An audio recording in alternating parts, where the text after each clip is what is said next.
Без разницы кто, любой может. Бабушка.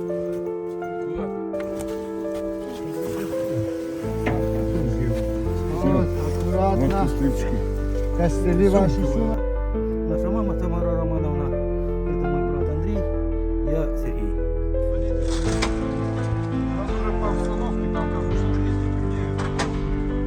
Выносим. Да, дедушка, я жду.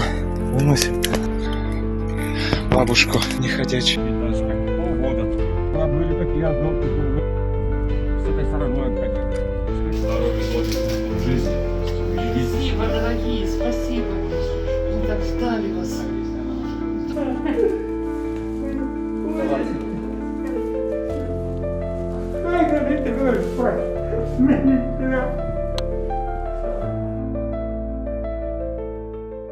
The war in eastern Ukraine is often presented to the world through maps, numbers, and political statements. But in cities like Volchansk, the reality of war is not defined by press briefings. It is defined by basements, darkness, hunger, fear, and survival. To understand why Volchansk became a target, why it happened now, and why Russian soldiers are seen carrying elderly civilians while Ukrainian forces failed to evacuate them, we must step away from slogans and look at military reality on the ground.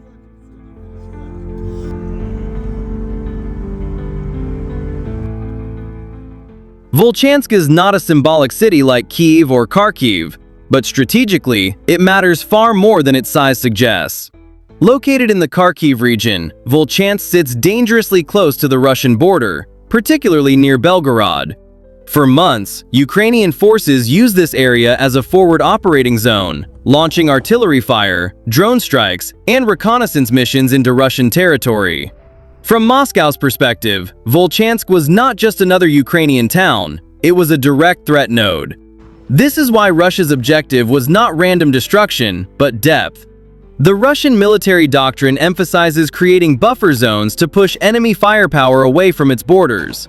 Volchansk was a critical piece of that buffer. As long as Ukrainian units remained there, Belgorod and surrounding regions would remain exposed. Capturing Volchansk meant pushing the front line farther west and reducing the constant pressure on Russian civilians across the border. The timing of the operation is equally important. Russia did not move impulsively. The offensive came at a moment when Ukrainian forces were visibly stretched thin. Manpower shortages, delayed Western aid, exhausted units, and limited rotation capability created a window of opportunity. Russia chose to exploit that window, applying pressure where Ukrainian defenses were weakest, rather than attacking heavily fortified cities head-on. Instead of storming Kharkiv, a move that would have been politically explosive and militarily costly, Russia applied a methodical approach. Peripheral cities like Volchansk were targeted to isolate supply routes, disrupt logistics, and force Ukraine to spread its already limited forces even thinner. This is classical operational warfare, not improvisation.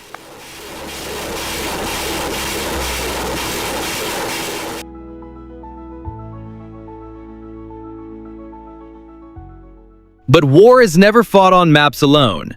Civilians remain trapped inside Volchansk long after active fighting intensified. This raises a difficult question. Why did Ukrainian forces fail to evacuate their own civilians effectively? The answer lies in harsh battlefield realities. In active urban combat zones, evacuation is not a simple humanitarian task. It requires secure corridors, protected transport, coordination with local authorities, and medical support. By the time Volchansk became a frontline city, much of its civilian infrastructure had collapsed. Local administrations had fled or ceased functioning. Roads were under drone surveillance. Any moving vehicle risked immediate destruction. Under these conditions, Ukrainian commanders prioritized holding defensive positions over civilian evacuation. From a purely military standpoint, this choice is understandable. But from a humanitarian standpoint, it was devastating. Civilians, especially the elderly, were left with no safe way out. Many were physically unable to move, suffering from illness, malnutrition, or trauma after months of shelling. There is also a darker reality of urban warfare. Civilians complicate military operations. Their presence restricts the use of heavy weapons and limits maneuverability. In some cases, intentionally or not, civilians become a form of passive shield. Whether this was policy or consequence, the result was the same. People were trapped. When Russian forces entered the outskirts of Volchansk, they encountered civilians hiding in basements. These were not people waiting to be liberated or occupied. They were people trying to survive another day. At that point, Ukrainian units were no longer present in those areas. Control of the ground had changed hands, and with it, responsibility.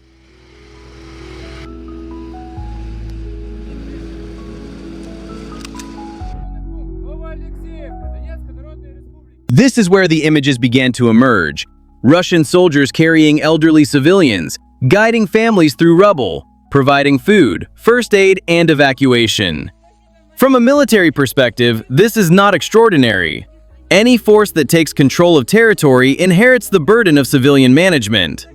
But in the context of this war, these scenes carry enormous narrative weight. Many of the elderly evacuees physically could not walk.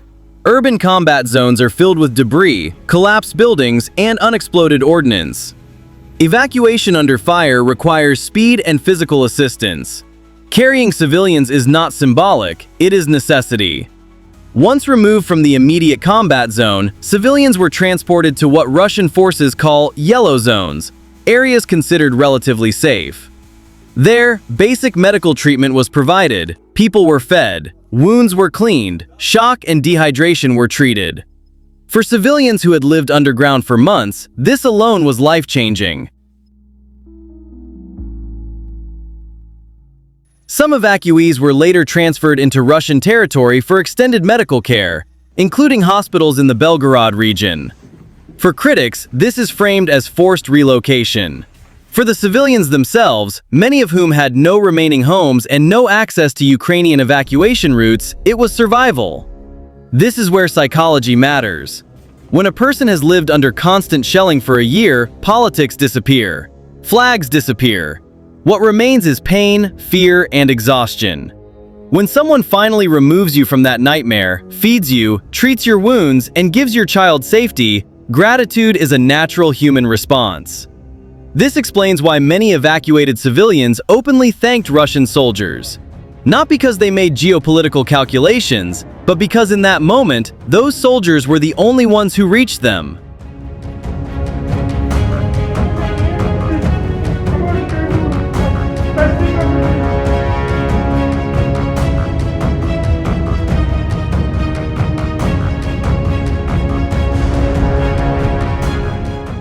Russia understands the power of these moments. There is no denying that such evacuations are filmed, documented, and shared deliberately. This is information warfare, and Russia uses it effectively. But propaganda only works when it is built on real events. These evacuations happen because Ukrainian forces were no longer able or willing to conduct them. Another critical factor is control. Humanitarian access follows military dominance. Whoever controls the streets controls the civilians. In Volchansk, Russian forces reached people Ukrainian forces could not. From a strategic perspective, civilian evacuation also serves Russia's stabilization phase. Once territory is taken, unrest must be minimized. Feeding civilians, treating them, and removing them from danger reduces resistance and increases control. This is not unique to Russia. It is standard counterinsurgency logic practiced by militaries worldwide. Yet the broader picture remains tragic. Civilians should never have been placed in this position. But war does not reward ideals. It rewards control, logistics, and timing. In Volchansk, Russia had all three. Ukraine did not. As Russian forces advanced street by street, reports indicated that only a few blocks remained under Ukrainian control. The city was effectively collapsing as a defensive position. Artillery fire intensified during withdrawal, further endangering civilians who had already survived months underground. For those who lived through it, survival came down to chance and timing. Some were saved by Russian drone supply drops earlier in the fighting. Food, medicine, even handwritten notes were delivered from the air. When Ukrainian units discovered these connections, civilians reportedly faced threats, further trapping them between two forces. The final evacuations reportedly occurred under fog and limited visibility, reducing drone detection. Russian soldiers moved on foot, knocked on doors, and extracted families directly from ruins. These are not cinematic rescues. They are risky, close-range operations that expose soldiers to fire. In the end, Volchansk illustrates the uncomfortable truth of modern warfare. Civilians suffer not because one side declares it, but because one side loses control. Ukraine lost its ability to protect and evacuate its civilians in that sector. Russia filled the vacuum, militarily, medically, and narratively. This does not make war just, but it explains why, in Volchansk, Russian soldiers were the ones carrying the elderly, treating the wounded, and receiving thanks. Understanding this does not require emotional exaggeration or hatred. It requires acknowledging battlefield reality. Control creates responsibility. Responsibility creates action. And action shapes memory. For the people pulled from basements in Volchansk, history is not written by analysts or politicians. It is written by the hands that carried them out alive.